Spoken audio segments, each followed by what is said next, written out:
La primera ponente, bueno, esto va a seguir siendo duración 1 hora. De momento nos hemos mantenido súper bien en el timing, así que continúe así porque es muy cómodo que sea pues 1 hora y luego ya seguimos todos con nuestros duties. Bueno, pues la ponente que tenemos hoy es Belén Suárez. Ella es investigadora predoctoral, está haciendo la tesis en su 2.º año en el grupo de RNAs reguladores de cianobacterias con Manuel Brenes, o sea, con Alicia Muro y Manuel Brenes.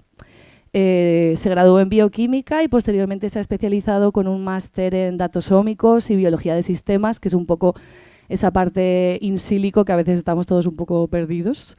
Y ella nos va a presentar un trabajo respecto a los RNA reguladores en 7120.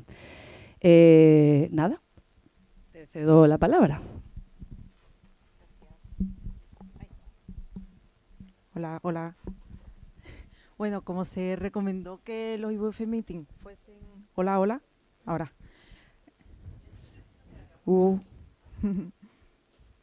Bueno, sí, lo intento.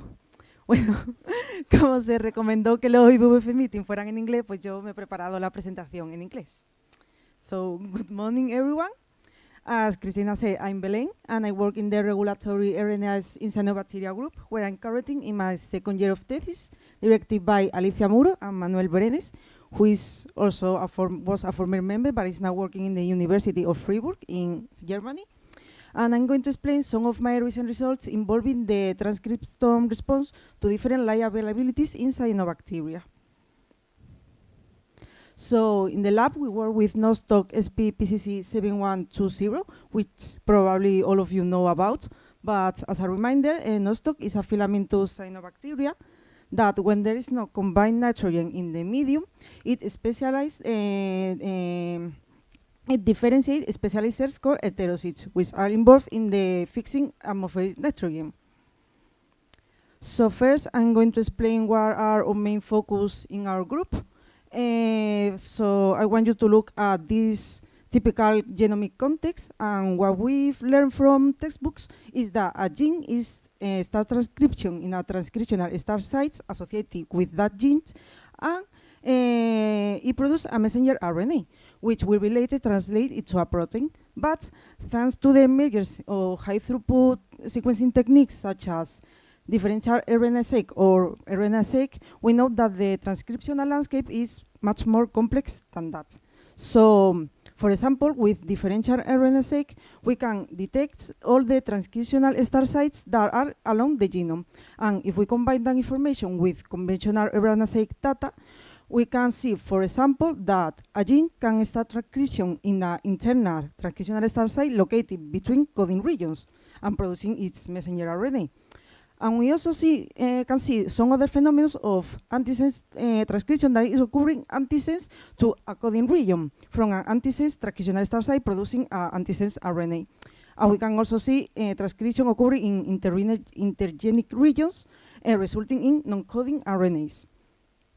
So focusing on cyanobacteria, we can see that the abundance of, for example, antisense transcriptional start site is very high among all cyanobacteria. For example, in Nostoc, antisense transcriptional start site is make around the 29% of all transcriptional start sites along the genome. So they are very abundant and they must be there to have a role in the cell, and that's where our main focus is in the group, to know which possible role could they have. So as you can see, the field of non-coding RNAs is having an exponential growth over the past 10-15 years. And we have contributed to that number by already describing some of antisense, both antisense RNAs or non-coding RNAs in these past few years. So focusing on antisense transcription, an antisense RNA is a molecule that is transcribed in one strand of the DNA and is opposite to another gene from the opposite strand of the DNA.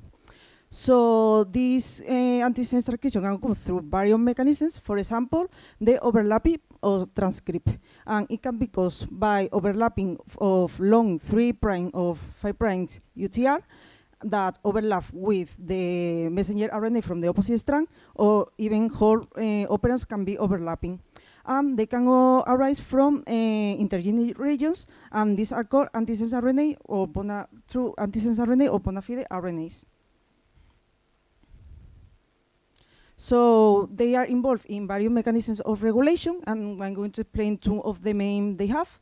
For example, as this antisense transcription is, this antisense RNA is complementary in sequence with the messenger RNA, they can form base pair. They can base pair with the messenger RNA, and that promotes degradation by recruiting specialized RNAs that degrade these RNA duplexes, which, for example, is RNase 3. And they also can interfere with the binding site of the ribosome, and they can block the translation of the messenger RNA. So in general, they act as a negative regulators of the gene expression. So now I'm going to explain what are the main objectives that I'm going to explain later. So first, we wanted to assemble a transcriptome combining the response to nitrogen availability and changes in light condition, either darkness or highlight. We perform a differential analysis of the response to light availability, and we identify possible regulatory elements involved in the adaptation to changes in light availability in Nostoc. So starting with the first point, first we assemble a transcriptome. How was this done? So I'm going to explain the pipeline that we used. So first, it's essential to have RNA-seq data to know the expression occurring in the genomic areas. And we combine that with the genome annotation of the different coding regions. We also count with a set of transcriptional start sites that were experimentally validated by a differential RNA-seq experiment. And finally, we have a prediction of all terminators. So we use this information as an input for the bioinformatic program Analgesic that will do a prediction of the different transcriptional units that they find around the genome. So transcriptional unit can include coding regions, but also non-coding regions. And it's important to note that this depends entirely on the condition of the RNA-seq. So for example, if we don't have transcription in that condition, we won't obtain a transcriptional unit in that gene. So at the end, we end up with a version of the transcriptome that can be further improved. So this approach was already done by Manuel a few years ago, where he used this approach to study the transcription occurring under nitrogen deficiency. And this first version of the transcriptome that he did have more than 4,000 transcriptional units that covers around the 75% of all annotated genes. So even though it was the condition of nitrogen deficiency, this transcriptome is very complete. And what is interesting about this is that about the 75% of transcriptional units have some antisense region, which we define for an overlapping of more than 15 nucleotides.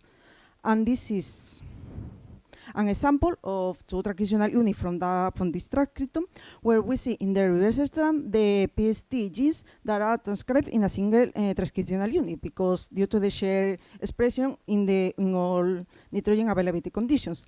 And in the opposite strand, we see a transcript from a non-coding region that is differentially expressed under nitrogen limitation.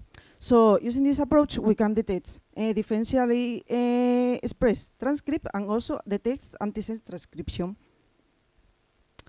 So now we wanted to focus on what happened under different light conditions, as light is a critical factor for a photosynthetic organism.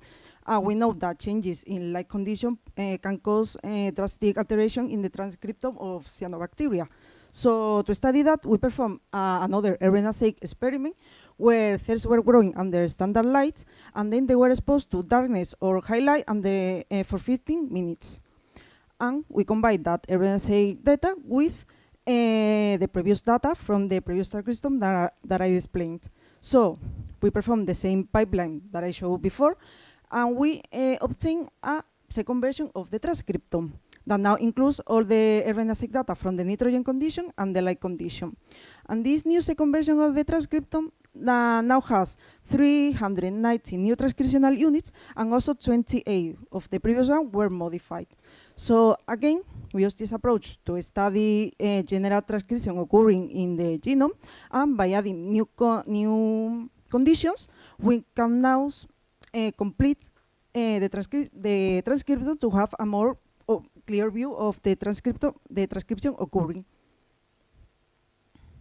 So I want to give 2 examples of the new transcriptome. So for example, we have this genomic area where under the nitrogen limitation data, we don't see any expression occurring, and we couldn't assign any transcriptional unit to this gene. But now with the light condition, the new RNA of light condition, we now see that this gene is spread under darkness. So now we are able to assign a transcriptional unit that is regulated by darkness. And there are other examples where we see a transcription occurring during under nitrogen availability that is continuous. So all these genes were assigned to a single transcriptional unit. But now with the new data, we see that this last 2 has a differential expression under highlight. So these transcriptional units were divided in 2 parts to give a more clear, realistic view of the transcription they have. So as a summary of this part, we have refined a transcriptome by adding new data of light exposure, highlight or darkness for 15 minutes. So that allows us to add more than 400 new transcripts. And now we covered from 75% to 85% of all annotated genes. Now for the next part, we wanted to perform our RNA-seq analysis. I want to explain why this transcriptome is useful for this part. So for that, we need to learn how RNA-seq data is processed. For example, this is a very simplified view, but we have 2 different conditions that we want to compare. So we extract the RNA, and by new generation sequencing, we obtain a sequencing file with all the reads of the RNA in these specific conditions. And these reads need to be mapped or aligned to a reference annotation. But we have 2 options. We can align these reads to the genome, or we can align them to the transcriptome that we have assembled. So what are the differences between these 2? So if we map the reads and we obtain the results, you can already see that for the genome, we will obtain multiple results for genes that are in a single operon. So by mapping to the transcriptome, we will obtain a short list that it will be easy for the analysis later. Also, transcriptional units, with transcriptional units, we know exactly where the transcriptional start site is, because the start of the transcriptional unit is exactly located to the transcriptional start site. So this is useful if we want to do a further analysis for promoted regions, for example. And also, very important, we can align reads that are for non-coding regions that are not normally annotated in the genome annotation. So we use the transcriptome, and then we perform the differential analysis by doing all the comparisons we can with the nitrogen availability conditions and the different light conditions that we have. By filtering by 4 chains a p-value, we obtain a total of 2,096 differentially expressed transcripts in at least 1 condition. So we can visualize them in a heat map, and we can already see some pattern of co-regulation. For example, I want to focus on these 2, where we can see transcripts that are upregulated in highlight, or transcripts that are upregulated in darkness. So to further analyze all of the thousands of transcripts, we perform a clustering analysis using MFAS. So by clustering, we want to group together transcripts that share the same pattern of regulation along all the experimental conditions. So this is an example of a transcript of a cluster where we have in the first half the nitrogen condition, and in the second half the light condition. And for example, this cluster are composed by transcripts that are regulated under highlight. So at the end, we end up with 12 clusters, and you can already see the wide range of response that we have. So to visualize this better, we arrange them by the the condition that the transcripts are mainly responding to. So we end up with a set of clusters that respond to the nitrogen condition. It can be an early response or a late response. And we also have a set of clusters that respond to darkness or highlight, and it can be specifically for that condition, or it can have a similar response to more than one condition. So, for the last part, we focus on the clusters that specifically respond to highlight or to darkness, and we perform an analysis of the promoted regions, because we thought that transcript that behaves similarly will have a possible shade regulator. So we extract the promoter sequence from 2 nucleotides downstream or 50 and 50 nucleotides upstream of the transcriptional start site, and with the pool of promoters, we use different bioinformatic approaches to obtain possible conserved regulatory sequence in there. So first, with the highlight, the cluster formed by transcript that respond to highlight, we found a conserved sequence around the transcriptional start site, and this sequence was already described in bibliography and is called HRR1 for highlight regulatory 1, and it is the binding site of RPIB, the transcriptional regulator RPIB. So the model of action for RPIB in synecocystis was described as this. Under low light, RPIB is bound to the regulatory motif. It blocks the RNA polymerase, the binding site of the RNA polymerase, so transcription is blocked. But when we shift to highlight by post-translational modification, RPIB is released, and then the polymerase can access the start sites, the transcriptional start sites, and promotes the transcription of the transcripts. And this happens if the sequence is located, the motif is located in the region where the polymerase binds. It can be where it binds to the -35, -10 boxes, or it can be later, so it blocks the polymerase to start transcription. And if we go back to the results, we can see that we have found this motif in the position for the negative regulation proposed. And in the list of results, we can see some genes that were previously described as RPIB regulated genes, but we can also find some others that were not mentioned in bibliography, so they can be new possible targets of RPIB. And for the cluster of transcripts that respond to darkness, we also find a regulatory sequence. And if we look to the different results that we obtained, we can see a set of genes that contains ORA and some genes that were described as regulated by ORA. So we wanted to further study this ORA regulator, and we know that ORA is a response regulator that is related with stresses such as salt stress, dehydration stress, and also low temperature stress. But it was not described as a regulator for darkness stress.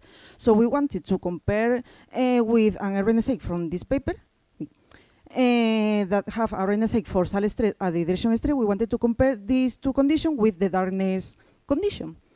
And as you can see, we can see an overlap of proteolytic transcripts that are regulated in the three conditions: darkness, salt stress, and dehydration stress.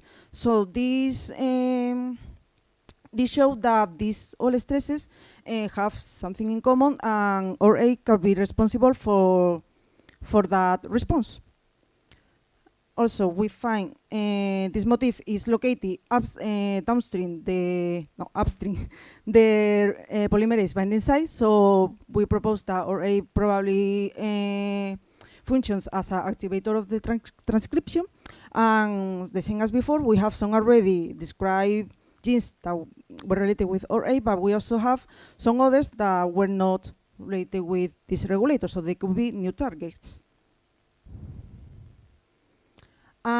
Just to finish, going back to the start, what about antisense RNAs? So we have already found some cases of antisense RNA that are upregulated or in darkness or highlight, and these are two cases of bona fide RNAs.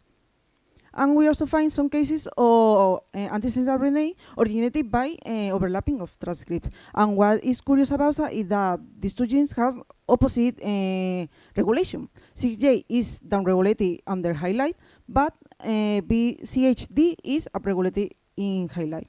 So they could have a potential interaction, regulatory interaction by antisense transcription. But this is still our ongoing work, and we need to verify that. So that's all that I wanted to share today. I want to thank my team and the funding resources and all of you for listening.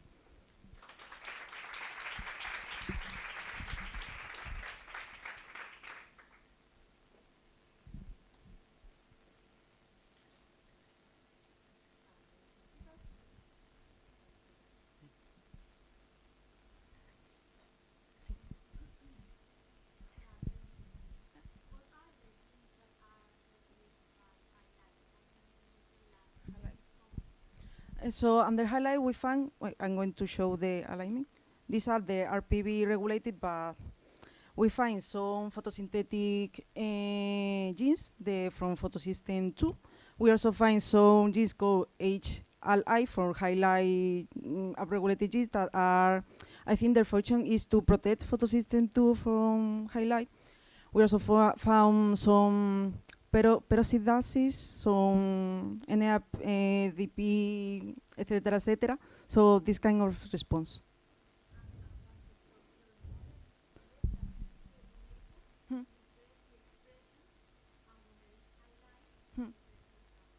Yes.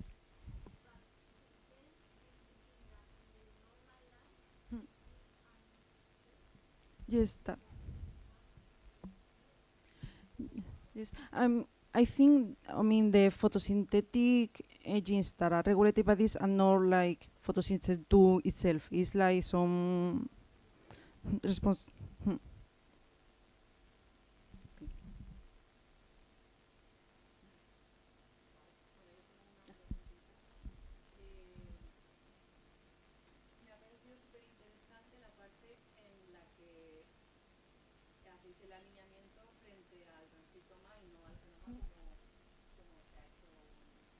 Convencionalmente. Entonces, ¿tú crees que, o sea, ahora mismo estos datos del transcriptoma versión 2.0 son públicos para que la gente los pueda utilizar para...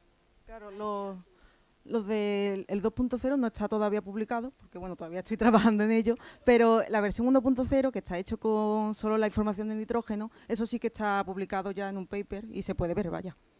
Que, o sea, el cambio tampoco es tanto, hay solo mejor eso, 400 unidades transcripcionales nuevas, pero, o sea, que con el otro también se puede hacer cosas.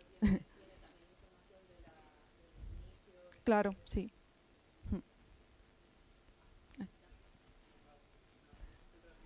Sí.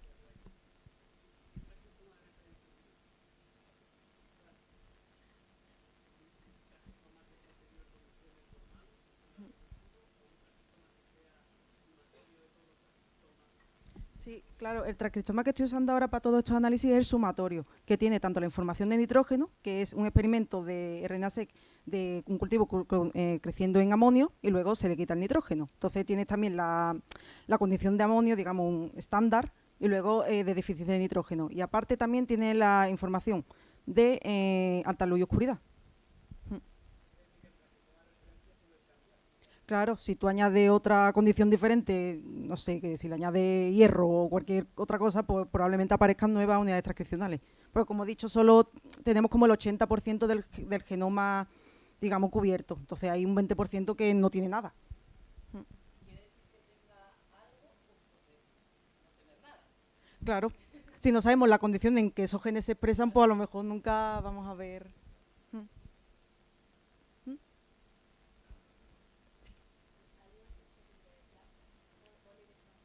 The transcriptome is also included the plasmids.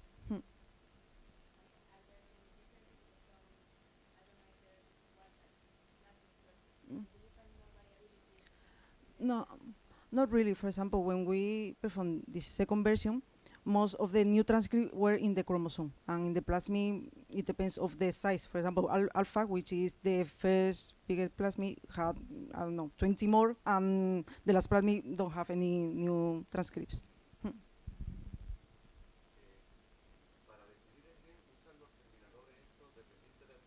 Sí, vamos, una predicción, sí.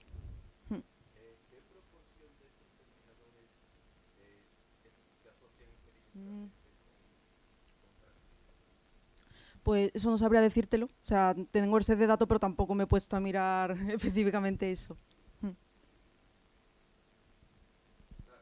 Sí. ¿Hasta qué punto puedes decir un terminador sin tener una función de terminación? No sabría decirte. O sea, los terminadores los usamos un poco como guía, pero también usamos también la caída del RNAs, de las lecturas. Entonces también eso es como el stop que usa el programa para decirte, mira, pues aquí hay una unidad transcripcional.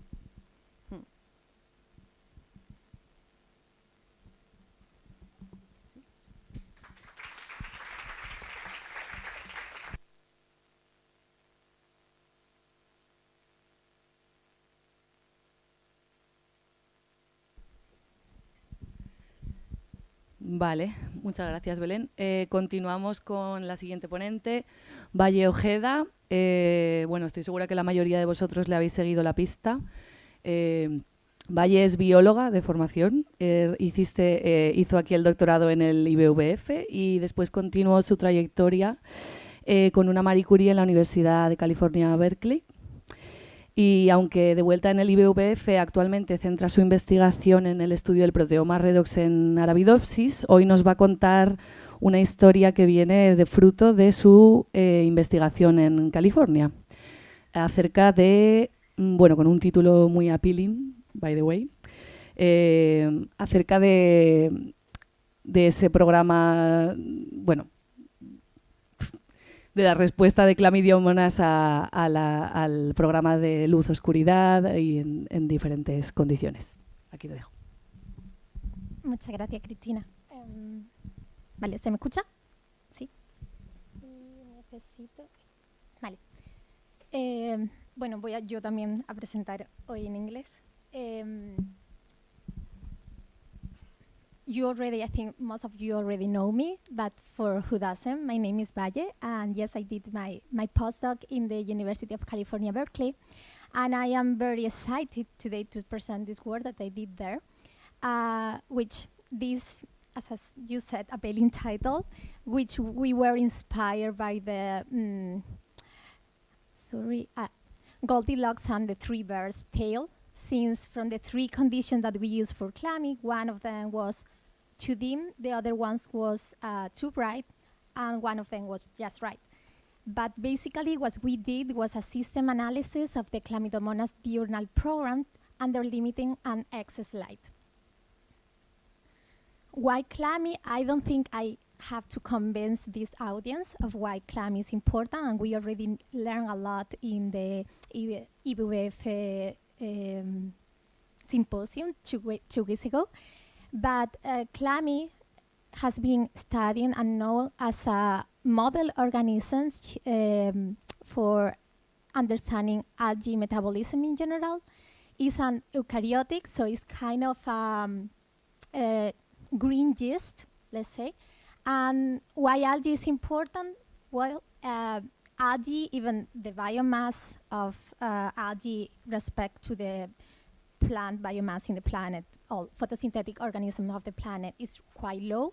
They fix half of the carbon through photosynthesis. Plus, they are also important in terms of generating biofuels or also interesting biomolecules. So Chlamyd is just an unicellular organism and has a 2 cilium and a very big and only one cup-shaped chloroplast, which include a pyrenoid here where the rubisco is concentrate and where the CO2 is fixed. Previous work in the lab, before I joined to the lab of Sabiha Merchant, they have used bioreactors in conditions that mimic day in the nature. They expose the culture to 12 hours of dark and 12 hours of light, also change the temperature in a way that, because we didn't add any external carbon source, the algae only grow in light phase, as you can see here in the optical density, also increase the cell diameter, but the cell number doesn't change until the end of the almost 24 hours, just at the end of the light phase, when then they divided exactly to the double. So these conditions were perfect to synchronize Chlamydomonas, and being able to have, during these 24 hours, the cell cycle synchronized. In this way, Chlamydomonas during light start growing, start performing photosynthesis, chlorophyll biosynthesis, cell growth, starch synthesis, all that need to do its work. And then just at the end is when the DNA replication occurs, and at the beginning of the dark, the cell division occurs if the cells get the proper site that is needed. And they divided exactly in 2 daughter cells. So then during the 12 hours of dark, the cell doesn't grow. It goes to quiescent stage, the G0 stage of the cell cycle, and they only survive by starch degradation and fermentation. However, light intensity, as we have learned from the previous talk, could be also important aspect to consider, since light intensity changes by several orders of magnitude during the day in natural environment. We don't have the same light intensity at the different times of the day. And also, even at a specific time, we could be, like in the case of plant, because of the shadow of other leaves, you are not getting the same light intensity. Or for aquatic organisms, how deep you go in that aquatic medium is going to also change that light intensity. And that's really important, because if even we would think that more photon flux density will say we get more photosynthetic rate. That's partially true at some point at the beginning, but later on, too much light could go to excess light that is going to be toxic and dangerous, potentially to generate the reactive oxygen species that the cell had to deal with. So with this idea, the question that we have to initiate this project was, how does light stress impact Chlamydomonas diurnal program?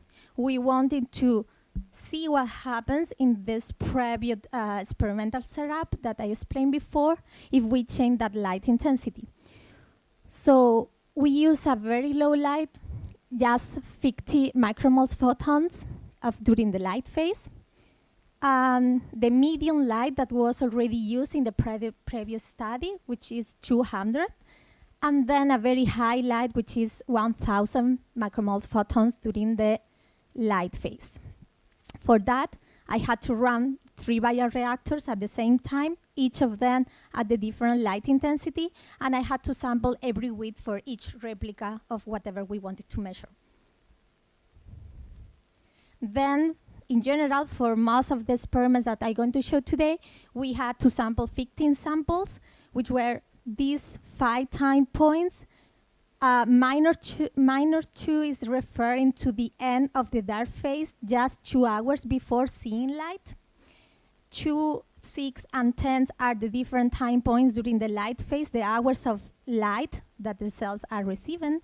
And -10 is referring to just after the cell division, when it occurs, just at dusk, when it has happened already 2 hours of dark after the whole light period. And then we have that for these 3 different light intensities: low light, medium light, and high light. So first we wanted to validate if cells will be still synchronized in these different light intensities. We can still see that the cells only grow in light phase. The cell number, again, doesn't change, just act until the transition from light to dark, where the cell division is happening. And also we can check the diameter of the cell, how it's for all the conditions, it increases during the light and goes down clearly in the dark. But in general, for all graphs, you can see that in the low light condition is happening, but it's not so obvious of the medium light and high light. And that's happening because we think that this low light is not being enough to get all cells so well synchronized. But in high light, it still does. So we performed a transcriptomic to check gene expression over all this experimental setup, and also proteomics. We can see, well, for the RNA, so for the transcriptomic, almost 95% of the genome was quantified over these 24 hours of experiment. For the proteomics, for the nucleus encoded proteins, the more than 50 of half of the proteome was detected. And we can see in this PCA, principal component analysis plot, that all samples for both transcriptomics and proteomics are grouped by the daytime, time of the day, but not by the light intensity. And they nicely group like a clock, where we can see here the dark, starting the experiment at -2, then +2, +6, +10, and coming back to -10 for both. For this heat map that you can see here, we use the number of genes, the transcript and proteins that were detected for both data sets, and they were clusters, as you can see, depends of the expression. Then we did geo-enrichment to identify which processes are being expressed or accumulated in case of proteins at each specific time of the day. And we can see that for both, there are a lot of rhythm. And we can see how these clusters are, especially in the transcriptomic, nicely increasing the expression over the diurnal cycle. Also in proteins, we can see some rhythm, but it's not so obvious as the transcriptomic. Something to comment, though, is even that the daytime of the diurnal gene expression is due to this time of the day or the cell cycle. We can see some differences. For instance, here in cluster 4, we have processes identified like photosynthesis, fatty acid biosynthetic processes, response to oxidative stress. We can see that for transcript, those genes corresponding to these processes are being expressed or peak at the beginning of the day phase. However, at the protein level, those proteins are accumulated mainly in low light condition, so they don't actually peak. Also, here in cluster 5, for instance, we have processes like cell redox homeostasis, ATP synthase activity, response to oxidative stress, and proteolysis. Again, same in transcriptomic, those processes peak at the beginning of the day. However, in this case, they are more accumulated proteins of high light condition. So even if most of the samples are actually grouped by the time of the day or the diurnal cycle, we can also observe some differences in terms of the light intensity. That's why we decided to perform a differentially expressed comparison using the medium light condition as a control to see how different cells, genes or transcript and proteins were expressed or accumulated over the experiment in low light versus medium light and high light versus medium light. So focusing in transcript, we can see that 100 of genes are differentially expressed in population acclimated to diurnal low light and high light, even during the night. So we can see still at -2, where cells has been exposed to almost 12 hours, well, 10 hours of dark, there are still some differences. However, the main differences for both comparison is found at +2, when the response to the type of light has to happen. However, for the proteomics, those differences aren't so clear, and it seems more like a constitutive accumulation of those proteins specific of each type of light intensity that the cell has been growing. Next thing that we did was to observe what happened with the thylakoid membranes. Since we were expecting that they are going to change, depends of the type of the highlight of growth. So we can see how diurnal photoacclimation leads to differences in thylakoid membranes that persist even in the dark. Since you can observe here at -2 time point, where the differences of the thylakoid membrane, where we can see at low light how they are more dense. The thylakoid layers they have more thylakoid layers. There are less space between those layers, since we measure that indirectly by the stacking repeat distance. Contrary, in high light condition, we can see how there are less layers and there are much more space. So this is something consistent in all the time points and even maintained at -2 after 10 hours of dark.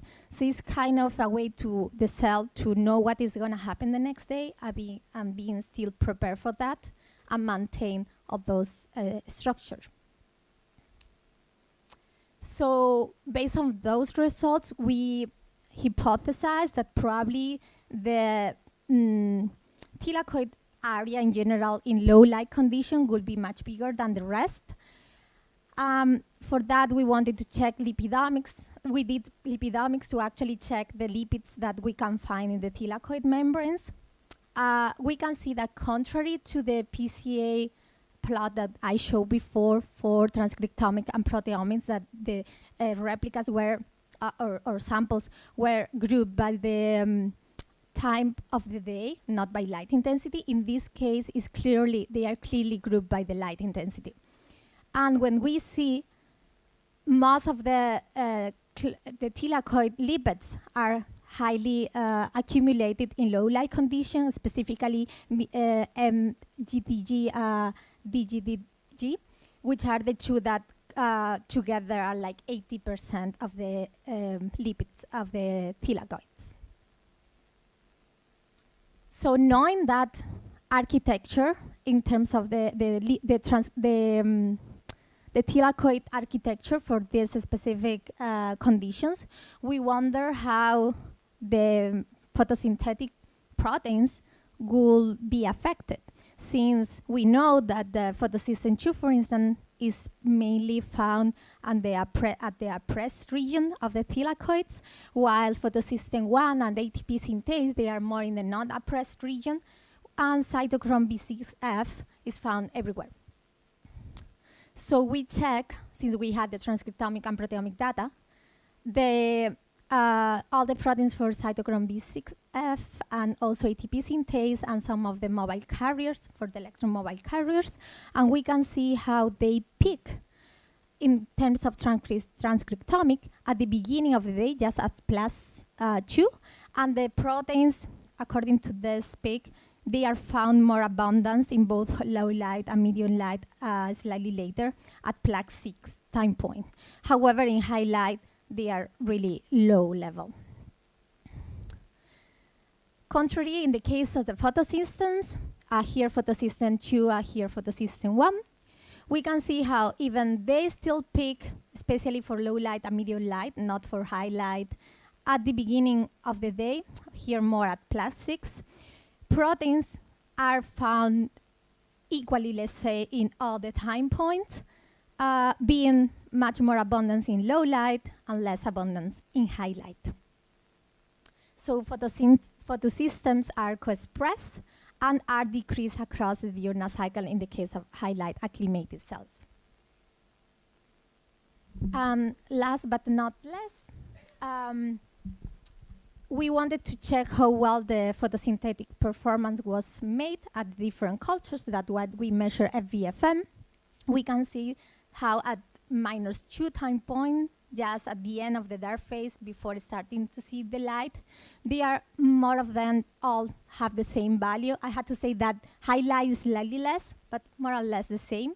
However, when they start seeing the light, clearly high light condition, the FVFM goes down. But see, it is really interesting how it recovers at +10 when they haven't seen the dark yet.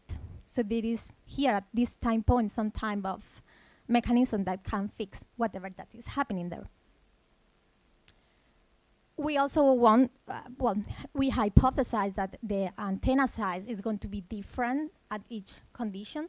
So we measure the chlorophyll AB ratio as a proxy to measure the antenna size, since chlorophyll B is only found in the antenna protein. So we can find how we found how in the highlight condition this ratio is much higher, indicating that the antenna size probably is smaller, contrary to low light where this ratio is lower, so antenna size bigger. And we also measure the maximum MPQ. We see some effect of the MPQ level over the diurnal cycle. So it seems like it goes down at some point at +6 time point. That's something that to comment, but the other thing is that clearly the MPQ in general, in all time points, including -2 after 10 hours of dark, they are higher here in medium light compared to low light, and much higher in high light. And actually MPQ is combined by different mechanisms in Chlamydomonas. The QE, which is the energy-dependent quenching, QZ, which is the zeaxanthin-dependent quenching, QT, state transition-dependent quenching, and QI, quenching in the photosynthesis 2 reaction center. So we try to do some measurement for some of them to have an idea of what is explaining this MPQ effect. First, we check the expression of the LHCSR's proteins. We can see that we have 3 different transcript, 2 proteins, and from the 2 of them, based on the proteomic data, it seems like LHCSR3 is the one that might be more important in terms of generating this effect over all the time points. In the case of highlighting, we see significant differences in increased this protein increased accumulation in the high light versus medium light and low light. We also check PSBS level for transcript and proteins. We know that in Arabidopsis or plants, this protein is very important for MPQ. However, in Chlamydomonas, it's in discussions in these proteins and orthologot of that protein, but it's not so clear the role of that protein in MPQ.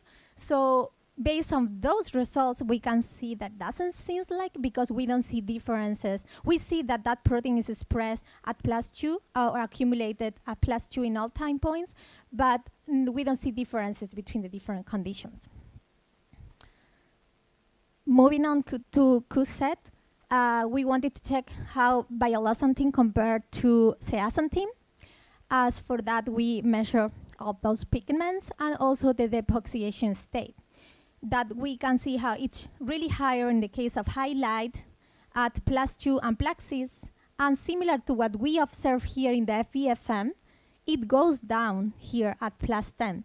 So it might be important that QZ at the beginning of the light period, +2 and +6 time point, but it is not so important. It's rolled at the end of the light phase.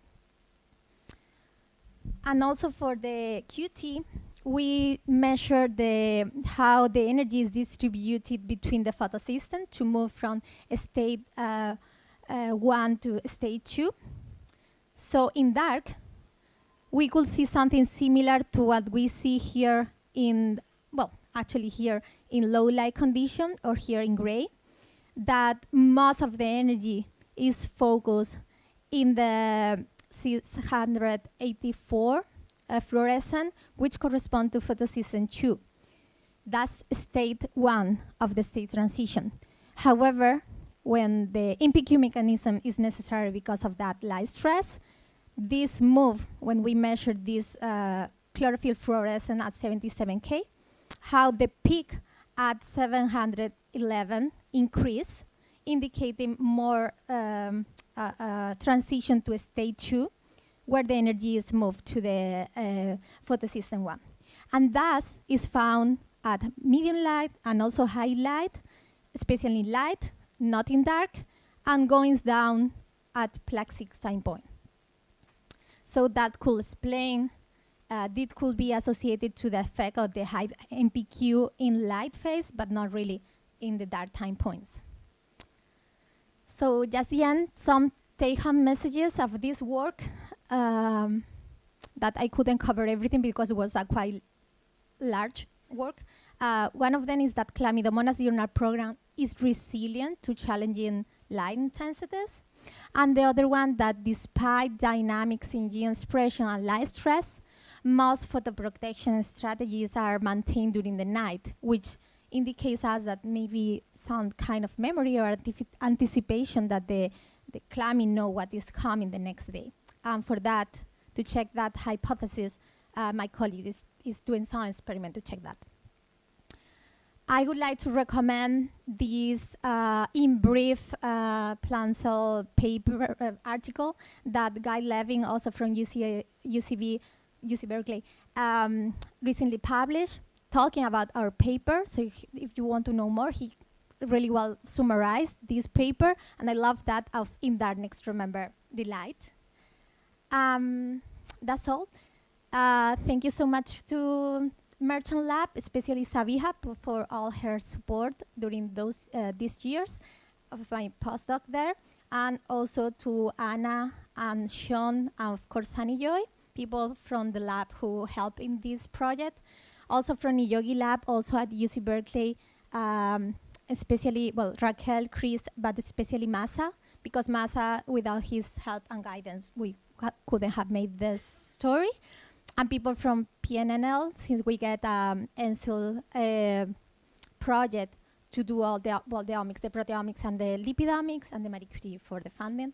And a special thanks to my colleague but very good friend, Sunny Joy, who is co-first author of this paper. She's an amazing person and also very smart and fantastic people who work with.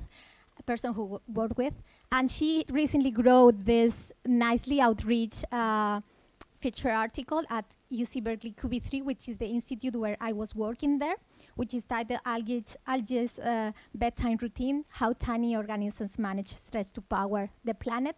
And if you have time and you love this story and want to know more, I recommend you to read. That's all. Thank you so much. Let me know if you have questions.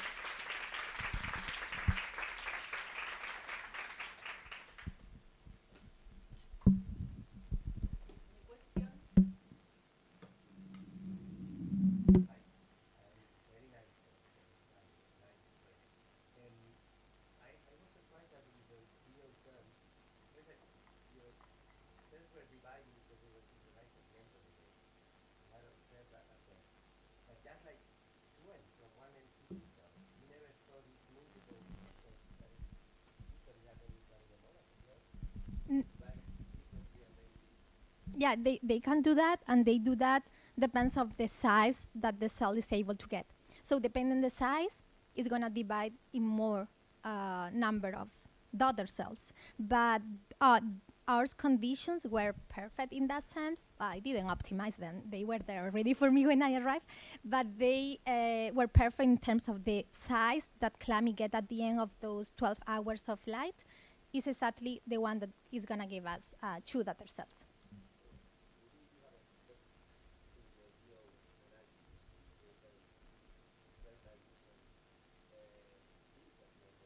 Oh, definitely they are.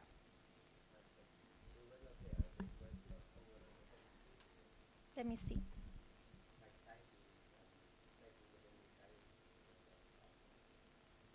Well, there is, for instance, here DNA replication, which is in the cluster 10, which is highly expressed in terms of gene expression at the end of the light, and then the proteins corresponding to them are both during this transition.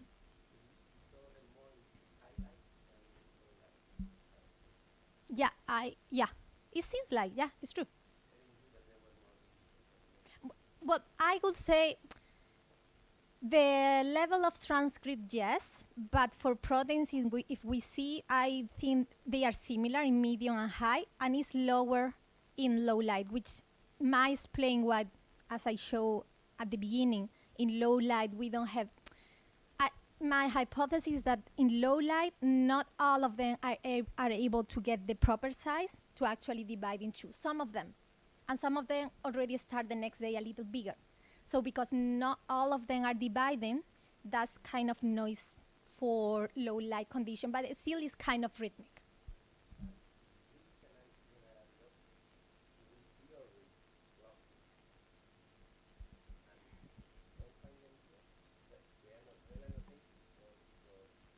I don't know about them. I don't know, not saying that they are not there. I didn't look specifically, I didn't look for them.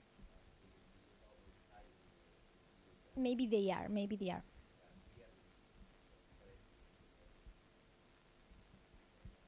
Thank you.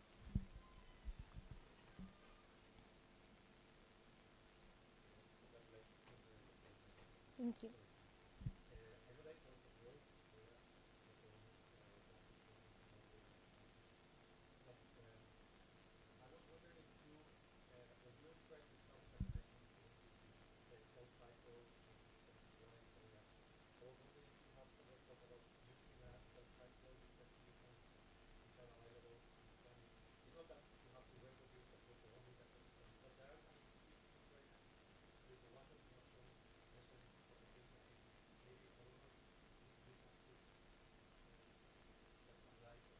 Yeah, yeah, definitely that could be. I haven't tried for sure because didn't have the time.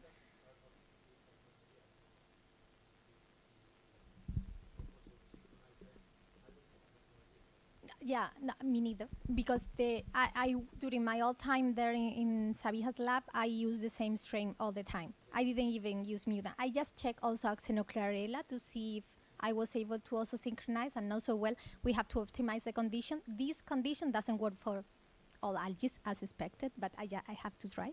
But I didn't check any mutant. I wanted to do it, but I didn't have time.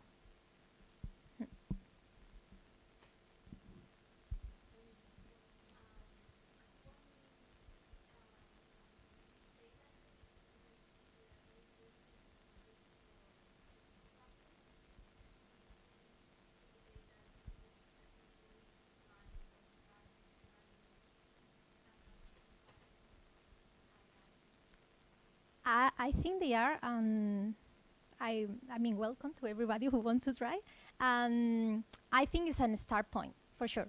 It's not gonna give you the full answers. And actually, reviewers during the process of publishing, they ask about that and wanted us to do some time of I don't remember networks to check if we could see, but we did. I mean, the story was already too big. But definitely, I think it's a really good idea.